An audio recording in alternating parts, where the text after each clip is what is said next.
And then I thought, I want to make sure you understand what you're saying. You realize that if we shut off all funding to Obamacare, the president's likely to shut the government down, and we'll have to stand there and stare him down in a showdown. And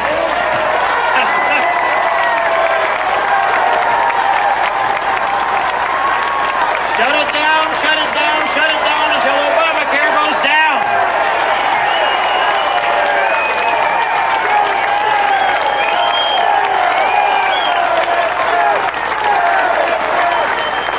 It's down. Shut it down.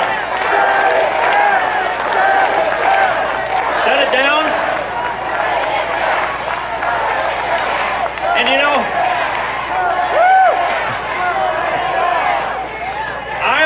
Iowans agreed with Texans on that one. 78% said shut it off, and when I asked them if we should shut it down, 79% said shut it down. So we know what we think on that one. I want to touch another subject here before the clock ticks down on me, and then that is that these activist judges that believe that they can write law from the bench have got to go. We can't tolerate them in Iowa, and you can't tolerate them in Texas. And so the judges in Iowa, 7 Supreme Court justices in Iowa, all 7 of them, unanimously decided that they could impose same-sex marriage on all Iowans. Even though I've been involved in drafting the legislation that we have a Defense of Marriage Act in Iowa that reads a lot like the one at the federal level. And they went to court with that, and these 7 judges, they came to this conclusion. They said, first, that a child that's raised in a same-sex family is better off than one that's raised by a mom and a dad. And then they said that under the Equal Protection Clause of the Constitution, that a man and a man, or a woman and a woman, are similarly situated to a man and a woman. Now, I come from farm country.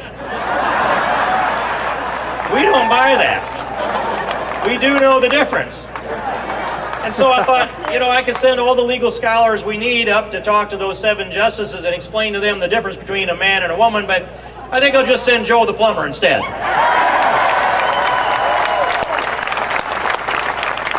Well, 3 of the 7 justices were on the retention ballot on November 2nd, and you can vote them up or you can vote them down.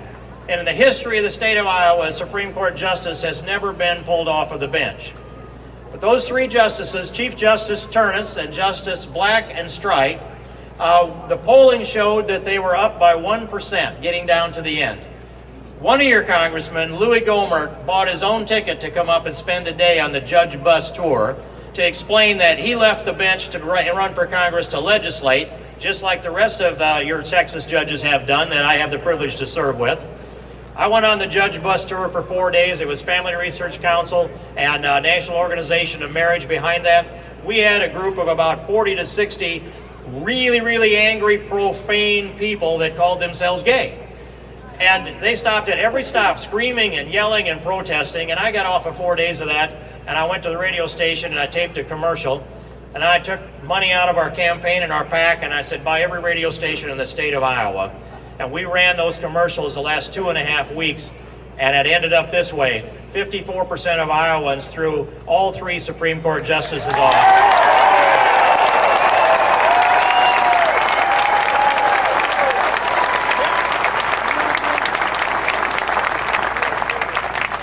So that was the first time any went, and 3 of them went off on their ear, and we're a lot better off.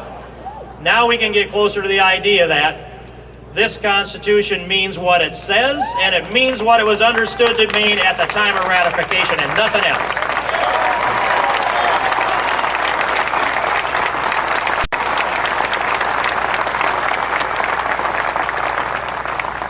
So I would just touch the immigration issue in this, concluding is this. You live down here on the border and you understand it.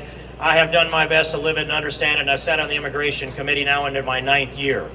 I care about the rule of law. It is a central pillar. It's an essential pillar of American exceptionalism, and it's being undermined on a daily basis in this country. We're spending $12 billion every year to defend our southern border. That's 2,000 miles. That's $6 million a mile. Now, the mile that runs from my house west is a mile of gravel road. Nobody lives on it. If Janet Napolitano came to me and said, Steve, I'll give you $6 million to guard that mile, and you can let 75% of the people go across no problem, and you can interdict 25% of them and take them back to the mile and tell them go back south again, and I'll pay you $6 million a mile. And I'll give you a 10-year contract, so you'll have a $60 million contract. Oh, and by the way, when you add up all of these miles here, on a bad night, you'll see twice the size of Santa Anna's army coming across our southern border, those 2,000 miles. Twice the size. And on a good night, only the size of Santa Anna's army. And we stand here and let this happen. And so I'll say this, I want to take just $2 million out of the $6 million a mile per year we're using, and I want to build a fence, a wall, and a fence.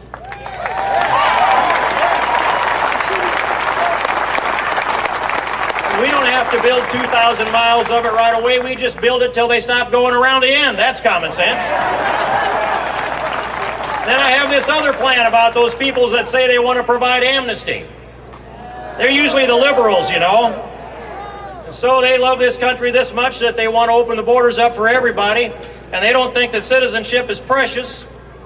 So I think this, that if they think that's such a good idea, I might go along with them on this amnesty thing this way. For every time we grant amnesty to an illegal, let's just deport a liberal.